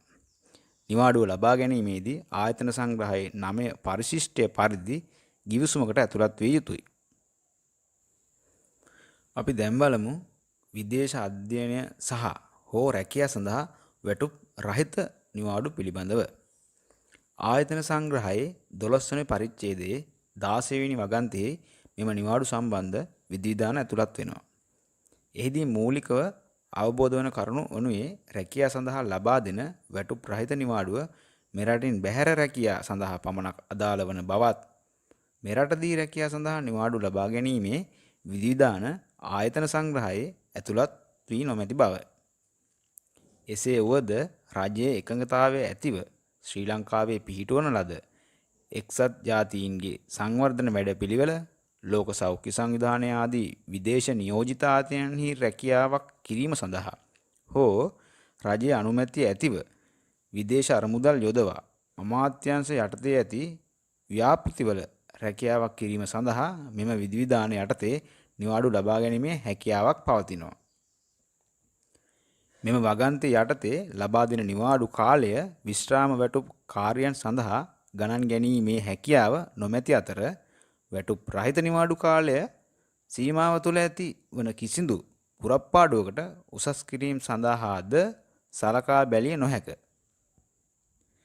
කෙසේ වෙතත් නිවාඩු කාල සීමාව තුළ නිලධාරියා පිළිබඳව කිසිදු අහිතකර වාර්තාවක් ඉදිරිපත් වී නොමැති අවස්ථාවකදී පමණ ඔහු අදාළ වැටුප් පියවරෙහි පිහිටුවීම සඳහා මෙසේ නිවාඩු ලබාගත් කාල සීමාව අදාළ කරගත හැකිය. එමෙන්ම මෙම නිවාඩු ලබා දීම වෙනුවෙන් නිලධාරියා නිවාඩු කාල සීමාව මෙන් දෙගුණයක කාලයක් සඳහා අනිවාර්ය සේවා කාලයකට යටත් වන අතර ඔහු වැටුප් රහිත නිවාඩුව ආරම්භ කරන අවස්ථාව වන විට නියම කර ඇති වැටුප් රහිත නිවාඩු නොලැබූ සම්පූර්ණ එක් වර්ෂය වෙනුවෙන් එක් මාසයක් බැගින් එසේ නියම වන අනිවාර්ය සේවා කාලයෙන් අඩු කළ හැකිය. කෙසේ වෙතත් අවම අනිවාර්ය සේවා කාලය වර්ෂයක් විය යුතුය. මෙම වගන්තිය දැක්වෙන විධිවිධාන අධ්‍යයන පහසුව සඳහා පහත උපකොටස් 3ක් යටතේ තවදුරටත් සාකච්ඡා කරන්න පුළුවන්. එහිදී පළවෙනි එක විදේශ රැකියාව සඳහා වැටුප් රහිත නිවාඩු පිළිබඳව. මෙකී නිවාඩුව ලබා දිය හැක්කේ සේවය ස්ථිර කරන ලද රාජ්‍ය නිලධාරියෙකුට පමණි. උපරිමව වර්ෂ 5කට නිවාඩු ලබා දිය හැකි අතර අනිවාර්ය සේවා කාලය නිවාඩු කාල සීමාව මෙන් දෙගුණයකි. නිලධාරියා නිවාඩු ලබා ගැනීමේදී ආයතන සංග්‍රහයේ 10 පරිශිෂ්ටයේ පරිදි රජය සමග ගිවිසුමකට ඇතුළත් විය යුතුය. දෙවෙනි උපකොටස තමයි විදේශ අධ්‍යයනය සඳහා වැටුප් රහිත නිවාඩු ලබා ගැනීම පිළිබඳව. එහිදී රජයේ ස්ථීර කරනු නොලැබූ හෝ తాවකාලික නිලධාරියෙකුට මෙකී නිවාඩුව ලබා දීමට හැකියාවක් පවතී. ලබා දිය හැකි උපරිම කාල සීමාව වසර 3කි. අනිවාර්ය සේවා කාලය නිවාඩු කාල සීමාව මෙන් දෙගුණයකි. මෙකී නිවාඩු ලබා ගැනීමේදී ආයතන සංග්‍රහයේ 9 පරිශිෂ්ටය පරිදි රජය සමග ගිවිසුමකට නිලධාරියා ඇතුළත් විය යුතුය. එවැගේම සේවය ස්ථිර කරනු නොලැබූ නිලධාරියෙකුට හෝ తాවකාලික නිලධාරියෙකුට මෙකී නිවාඩු දෙන අවස්ථාවකදී ඉහත සඳහන් කළ ගිවිසුමකට අමතරව බැඳුම් කරයකට යටත් කරනු ලැබේ. පරිවාස කාලය තුල සිටින නිලධාරියෙකුට මෙම නිවාඩුව ලබා දීමේදී නිවාඩු කාල සීමාවට සමාන කාලයකින් ඔහුගේ හෝ ඇයගේ පරිවාස කාලය දීර්ඝ කළ යුතුය. 3. විදේශ රැකියා සහ අධ්‍යයන නිවාඩු. රාජ්‍ය සේවයේ ස්ථිර කරනු ලැබූ රාජ්‍ය නිලධාරියෙකුට උපරිමව වර්ෂ 5කට යටත්ව විදේශ රැකියා සහ අධ්‍යයන නිවාඩු හෝ එකී ප්‍රතිලෝමය ලෙස නිවාඩු ලබා දීමට විධිවිධාන පවතී. අනිවාර්ය සේවා කාලය ඉහත නිවාඩුවවලදී මෙන්ම නිවාඩු කාල සීමාව මෙන් දෙගුණයකි. නිවාඩුව ලබා ගැනීමට පෙර ආයතන සංග්‍රහයේ 11 වන පරිශිෂ්ටයේ පරිදි රජය සමග ගිවිසුමකට නිලධාරියා එළඹිය යුතුයි. අපි බලමු ඊළඟ කරුණ විදේශ අධ්‍යයනයේ නියුතු කාලාත්‍රය සමග විදේශගත වීම සඳහා නිවාඩු පිළිබඳව අපි බලමු. විදේශ ශිෂ්‍යත්ව මත උසස් අධ්‍යයනය සඳහා විදේශගත වන රාජ්‍ය සේවයේ නියුතු කාලාත්‍රයටද අදාළ නිලධාරියා සමග විදේශගත වීම සඳහා මෙම නිවාඩුව ලබා දෙන අතර ඒ සඳහා විදේශ රැකියාව සඳහා වැටුප් රහිත නිවාඩු ලබා දීමේදී අදාළ වන ආයතන සංග්‍රහයේ 12 වෙනි පරිච්ඡේදයේ 16 වගන්තියේ කොන්දේසි වලට යටත්ව මෙම නිවාඩුව ලබා දීම සිදු කරනවා. එසේම විදේශ ශිෂ්‍යත්ව සඳහා සන්නද්ධ සේවාවක හෝ ව්‍යවස්ථාපිත ආයතනයක නිලධාරියෙකු නිල වශයෙන් තෝරාගෙන විදේශයකට යවන අවස්ථාවකදී එකී නිලධාරියාගේ කාලාත්‍රය රාජ්‍ය නිලධාරියෙකු වන්නේ නම් ඔහුට හෝ ඇයටද මෙම විධිවිධාන අදාළ කරගත හැකිය. මෙහිදී නිලධාරියා 33 වන පරිශිෂ්ටයේ පරිදි ගිවිසුමකට එළඹිය යුතුය. දැන් බලන්න මෙම වැටුප් රහිත මෙරටින් බැහැර අධ්‍යයන හා රැකියාව සඳහා නිවාඩු පිළිබඳ විධිවිධාන පහත පරිදි සාරාංශ කරලා දක්වන්න පුළුවන්. මේ සාරාංශය හොඳින් බලා ගන්න. එතකොට ලොකු අවබෝධයක් ලබා ගන්න පුළුවන් ඔයාලට.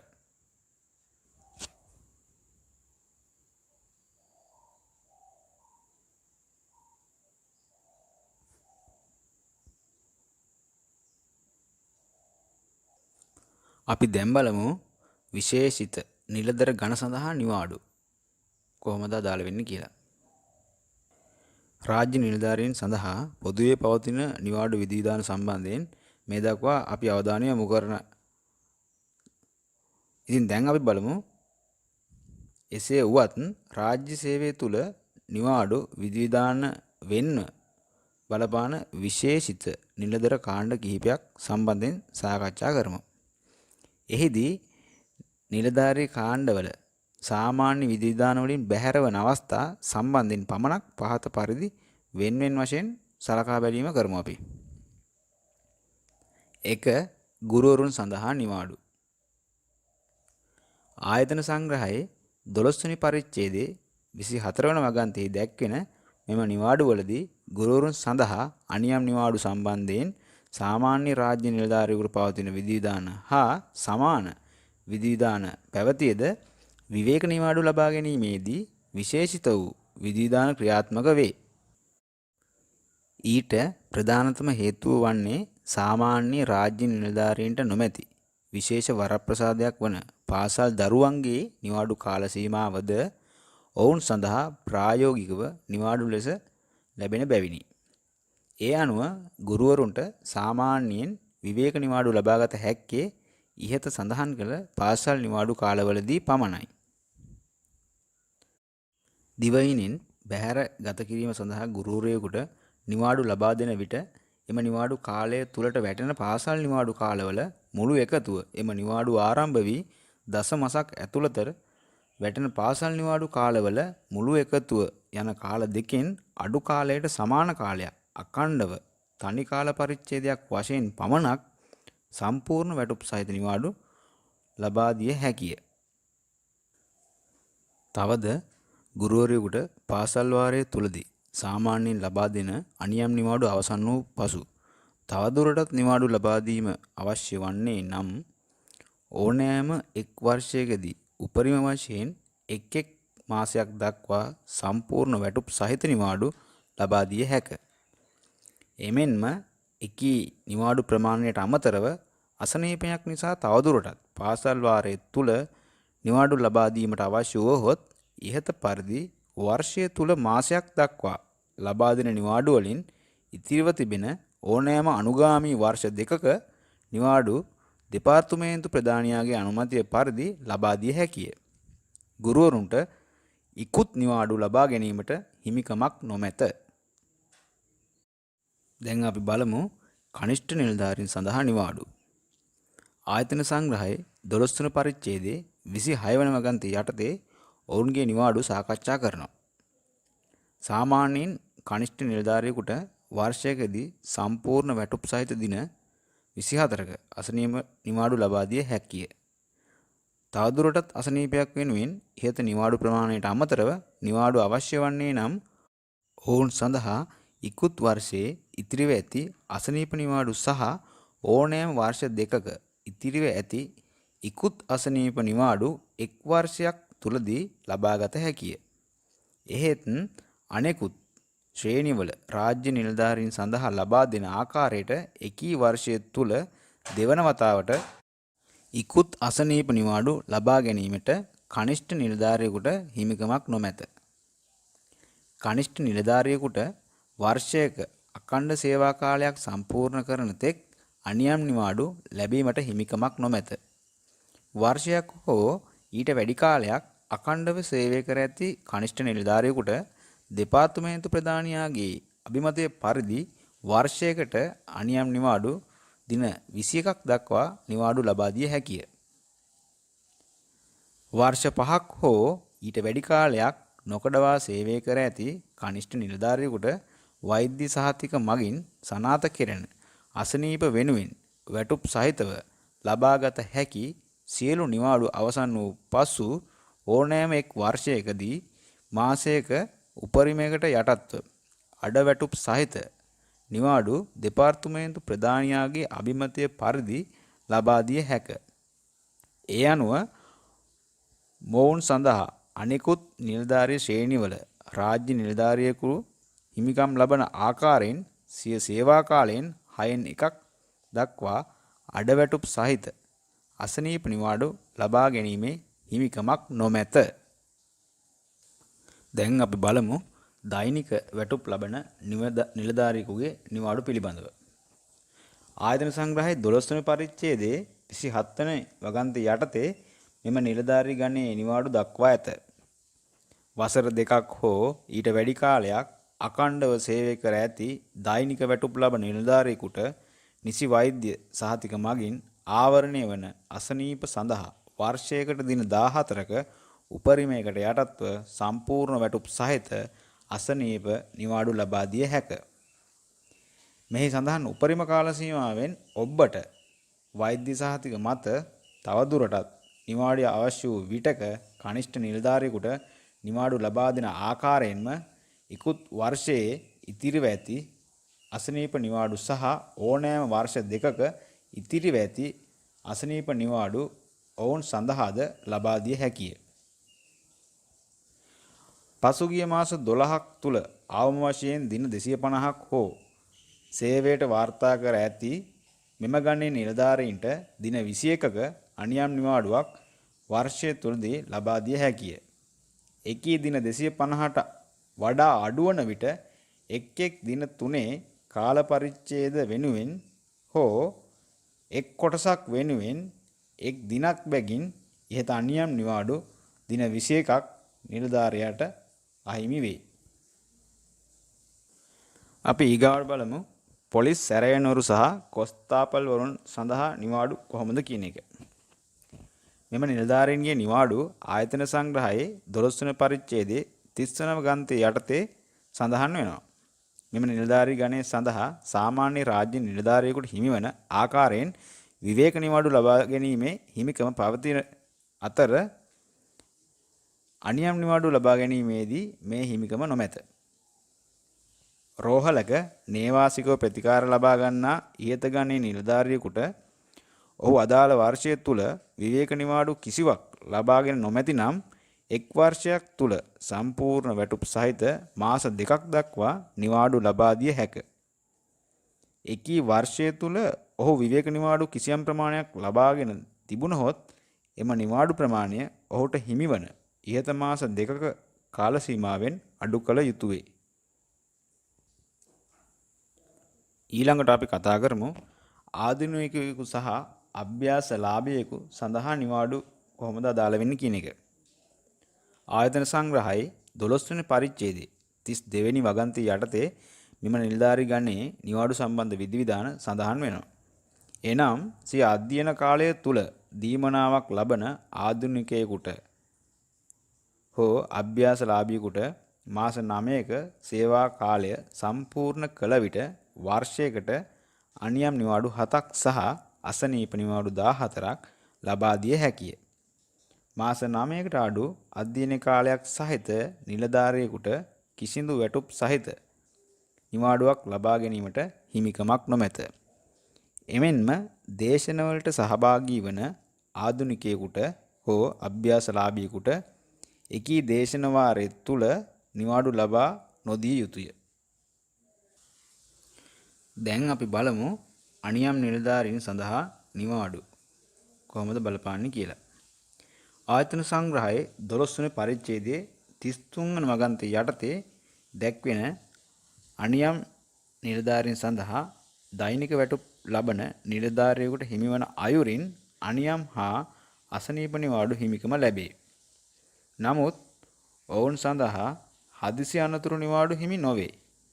එසේ වුවත් සිය සේවයේ යෙදී සිටීමේ ප්‍රතිඵලයක් ලෙස සිදුවන හදිසි අනතුරකදී తాවකාලික දුබලතාවයකට භාජනය වන නිලධාරියෙකුට එම කාල පරිච්ඡේදය සඳහා උපරිම මාස 6කට යටත්ව අඩවැටුප් නිවාඩු ලබා දිය හැකිය.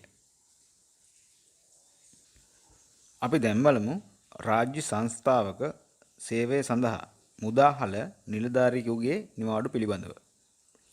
ආයතන සංග්‍රහයේ 12 වන පරිච්ඡේදයේ 34 වගන්තියේ මෙම නිලධාරීන්ගේ නිවාඩු සම්බන්ධ විධිවිධාන සඳහන් වෙනවා. රාජ්‍ය සංස්ථාවක සේවය සඳහා මුදාහල මෙකි නිලධාරියෙකුට මෙම සංස්ථාවේ සේවය කරන කාල සීමාව තුළ ආයතන සංග්‍රහයේ විධිවිධාන යටතේ නිවාඩු ලබා ගැනීමට හිමිකමක් නොමැත. ඔහු එම සංස්ථාවේ සේවය කර සංස්ථාවේ නිවාඩු ව්‍යවස්ථා අනුව නිවාඩු උපයාගත යුතු අතර සංස්ථාවේ සේවයට යාමට පෙර රාජ්‍ය සේවයේ යෙදී සිටි කාලයේ උපයාගත් නිවාඩු කිසිවක් එහිදී ලබා ගැනීමට ඔහුට හිමිකමක් නොමැත. එමෙන්ම රාජ්‍ය සේවයට පෙරලා පැමිණි විට සංස්ථාවේ යෙදී සිටි කාලය තුලදී උපයාගත් නිවාඩු සඳහාද කිසිදු හිමිකමක් ඔහුට නොමැත. දැන් අපි බලමු විශ්‍රාම ගැනීමෙන් අනතුරුව සේවයේ යොදවන නිලධාරියෙකුගේ නිවාඩු සම්බන්ධයෙන්. විශ්‍රාම ගැනීමෙන් අනතුරුව නැවත සේවයේ යොදවන නිලධාරියෙකුට ආයතන සංග්‍රහයේ 12 වෙනි පරිච්ඡේදයේ 37 වෙනි වගන්තියේ විධිදාන පරිදි එසේ සේවයේ යොදවන්නේ සේවා කඩවීමක් නොමැතිව නම් නැවත සේවයේ යොදවන ලිත් වර්ෂයේදී නැවත සේවයේ යෙදවීමට පෙර සිටි තනතුරේ ඉතිරි නිවාඩු ඔහුට ලබාගත හැකි අතර ඊට පසු ලිත් වර්ෂය සඳහා තම තනතුරට අදාළ නිවාඩු ලබා දිය හැකිය. නිලධාරියා සේවා කඩවීමක් ඇතිව නැවත සේවයේ යොදන අවස්ථාවකදී නැවත සේවයේ යොදවන ලද කාලය සඳහා නැවත සේවයේ යොදවන ලද ලිත් වර්ෂයේ තනතුරට අදාළ අනුපාතික නිවාඩු ලබා දිය හැකි අතර ඊට පසු ලිත් වර්ෂය සඳහා ඉහත පරිදි තනතුරට අදාළ සාමාන්‍ය නිවාඩු ලබාගත හැකිය. හරි. අපි දැන් බලමු දිවයිනෙන් බැහැර නිවාඩු පිළිබඳව. මූලික නිවාඩු වර්ගීකරණ යටතේ රාජ්‍ය නිලධාරීන්ට මෙරට තුල ගත කිරීම සඳහා නිවාඩු මෙන්ම දිවයිනෙන් බැහැර ගත කිරීම සඳහාද නිවාඩු අනුමත කළ හැකි බව අප මීට පෙර අවධානයට ලක් කරා. මෙසේ දිවයිනෙන් බැහැර ගත කිරීම සඳහා අනුමත කරන නිවාඩු පෞද්ගලික නිවාඩු ලෙස හෝ නිල රාජකාරී නිවාඩු ලෙස අනුමත කළ හැකිය. නිලධාරියෙකුගේ පෞද්ගලික කරුණු වෙනුවෙන් තමා විසින්ම ඉල්ලුම් කරන නිවාඩු පෞද්ගලික විදේශ නිවාඩු ලෙස හා අභ්‍යාස පාඨමාලා සඳහා රජය විසින් නිලධාරියෙකු විදේශයකට යවන අවස්ථාවලදී අනුමත කරන නිවාඩු රාජකාරීමය විදේශ නිවාඩු ලෙස සැලකේ.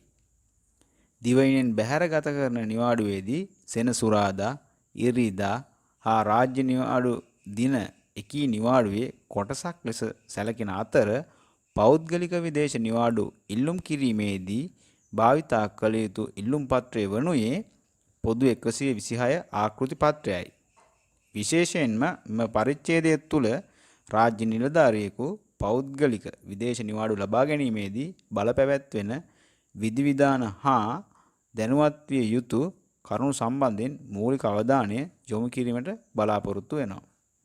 මෙහිදී මූලික අවධානයට ගත යුතු කරුණු බැවින් පෙර පරිච්ඡේදවලද සාකච්ඡා කළ පරිදි රාජ්‍ය නිලධාරියෙකුට දිවයිනෙන් බැහැර ගත කිරීම සඳහා කිසිදු අවස්ථාවක අනියම් නිවාඩු ලබා දීමේ හැකියාවක් නොමැත. ඒ යටතේ අපි බලමු මාණ්ඩලික ශ්‍රේණියේ නිලධාරීන් සඳහා දිවයිනෙන් බැහැර නිවාඩු පිළිබඳව. මාණ්ඩලික නිලධාරියෙකුට දිවයිනෙන් බැහැර නිවාඩු අනුමත කිරීමේදී සාමාන්‍ය විවේක නිවාඩු විධිවිධානයන්ට යටත්ව නිවාඩු ඉල්ලුම් කරන වසරේ සහ ඊට කලින් දෙවර්ෂයේ නිවාඩු ලෙස උපරිම වර්ෂ 3ක ඉතිරි විවේක නිවාඩු ලබා දිය හැකි බව විවේක නිවාඩු විධිවිධානයට යටතේ සඳහන් කර ඇත. මෙම නිවාඩු සම්පූර්ණ වැටුප් සහිත නිවාඩු ලෙස ලබා දිය හැකි අතර එම ප්‍රමාණයට අමතරව තවදුරටත් පරිවර්තිත අඩවැටුප් නිවාඩුද ලබා දිය හැකිය. කෙසේ වෙතත් එක් වර්ෂයකට මේ ආකාරයෙන් ලබා දිය හැකි වර්ෂ 3ක ඉතිරි විවේක නිවාඩුවල සහ පරිවර්තිත අඩවැටුප් නිවාඩුවල උපරිමය මාස 6කට සීමා කර තිබේ. එනම් මාණ්ඩලික ශ්‍රේණි නිලධාරියෙකුට සිය පෞද්ගලික නිවාඩු ලෙස සම්පූර්ණ වැටුප් සහිත දිවයිනෙන් බැහැර ගත කළ හැකි උපරිම නිවාඩු ප්‍රමාණය මාස 6කට සීමා වේ. එහෙම වුණත් විශේෂ කරුණු ඉදිරිපත් කර ඇති විට මෙම මාස 6ක සීමාව ඉක්මවා නිවාඩු අනුමැතිය ලබා දීමට රාජ්‍ය පරිපාලන විෂය භාර ලේකම්ගේ අනුමැතිය මත සිදු කළ හැක. එසේ මාස 6කට ඔබට ලබා දෙන නිවාඩු අවස්ථාවෝචිතව අඩවැටුප් සහිත හෝ වැටුප් රහිත නිවාඩු ලෙස ලබා දිය යුතුය. මාණ්ඩලික ශ්‍රේණියේ නිලධාරීන්ට මෙන් පරිවර්තිත අඩවැටුප් නිවාඩුද වැටුප් සහිත නිවාඩු ලෙස සිය පෞද්ගලික නිවාඩු සඳහා භාවිතා කිරීමේ වරප්‍රසාදය ලබා දී ඇති බැවින් ඔවුන්ට කිසිදු අවස්ථාවක ආයතන සංග්‍රහයේ 12 වෙනි පරිච්ඡේදයේ 10 වෙනි වගන්තියේ සඳහන් ඉකුත් නිවාඩු දිවයිනේ බැහැරගත කිරීමේ කටයුතු සඳහා අදාළ කරගත නොහැක. දැන් අපි බලමු යටත් නිලධාරීන්ට දිවයිනෙන් බැහැර ගත කිරීම සඳහා නිවාඩු කොහොමද අදාළ වෙන්නේ කියන එක.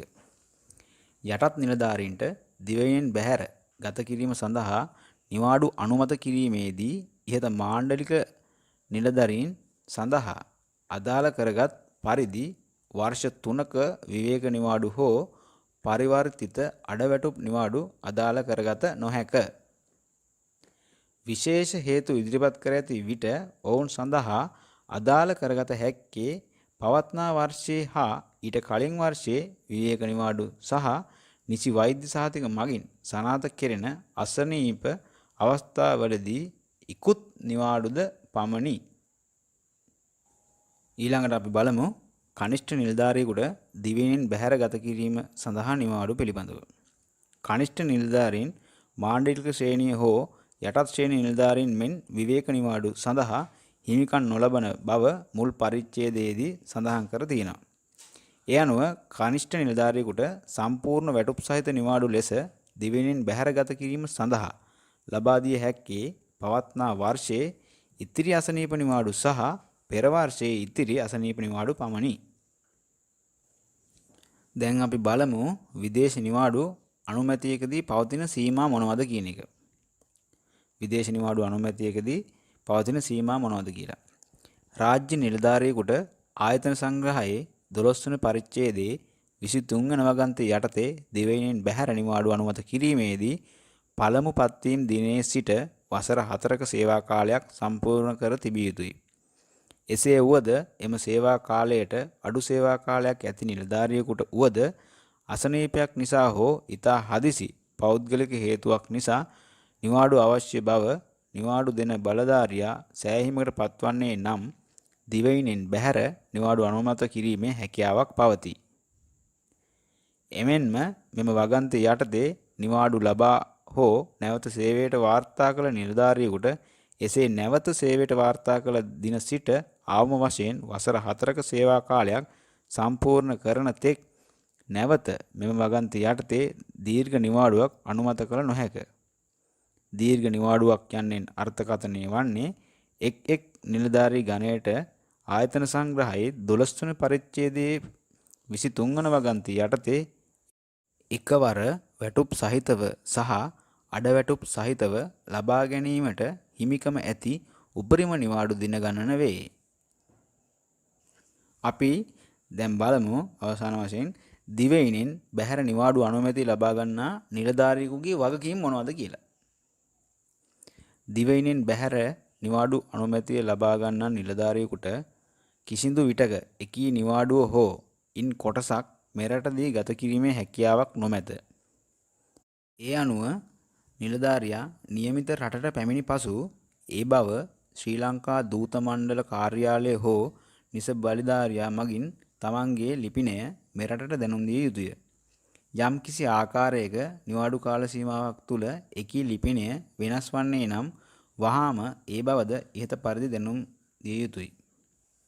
එමෙන්ම ඔහු නිවාඩු පිට විදේශයකදී සිටින විට සතියක් හෝ ඊට වැඩි කාලයක් අසනීප වූහොත් ඒ බව දූත මණ්ඩල කාර්යාලය හෝ නිසි බලධාරියා මගින් දැනුම් දිය යුතුය. ඒ ආකාරයේ කලින් බලාපොරොත්තු විය නොහැකි හදිසි අවස්ථාවලදී හැර නිවාඩු දීර්ඝ කිරීමක් සඳහා ආයුධම් කරන බවට නිවාඩු අනුමත කරන බලධාරියාගේ එකඟතාව දිවයිනෙන් බැහැර යාමට පෙර අදාළ නිලධාරියා විසින් ලබාගෙන ඇතනම් මිස දිවයිනෙන් බැහැර නිවාඩු දීර්ඝ නොකළ යුතුය. අසනීපයක් හැර වෙනත් කරුණක් හේතුවෙන් නිවාඩු දීර්ඝ කරන ලෙස ඉල්ලා සිටින විටක බලධාරියාට දිගින් දිගටම සේවයට නොපැමිණ සිටීමට පහසුවෙන් ඉඩ දිය හැකි නම් මිස ආයතන සංග්‍රහයේ 12 වෙනි පරිච්ඡේදයේ 21 වන වගන්ති යටතේ අඩවැටුප් සහිත නිවාඩු ලබා දිය නොහැක. නිලධාරියෙකුට තමා කලින් අනුමත කරගත් නිවාඩුවෙන් කොටසක් අවලංගු කර ගැනීමටද අවසර දිය හැකිය. දිවයිනෙන් බැහැර නිවාඩුවක් ගත කර නැවත මෙරටට පැමිණි නිලධාරියෙකු තමා පැමිණි බව පෞද්ගලිකව පෙනී සිටිමින් හෝ ලිපියක් මගින් අදාළ ලේකම්වරයාට දැනුම් දිය යුතුය. හොඳයි. අද දින මෙතෙක් වෙලා රාජ්‍ය සේවයේ නිවාඩු හා ඒ සම්බන්ධ විධිවිධාන පිළිබඳව දීර්ඝ විස්තරයක් කරා සංක්ෂිප්තව. ඉතින් මේ කරුණෝ ඔයාලා හොඳින් සවන් දීලා ඔයාලගේ දැනුම වැඩි කරගන්න කියලා ඉල්ලා සිටින අතර නිතර මේ පිළිබඳව උනන්දු වෙන්න රාජ්‍ය සේවයේ නිවාඩු පිළිබඳව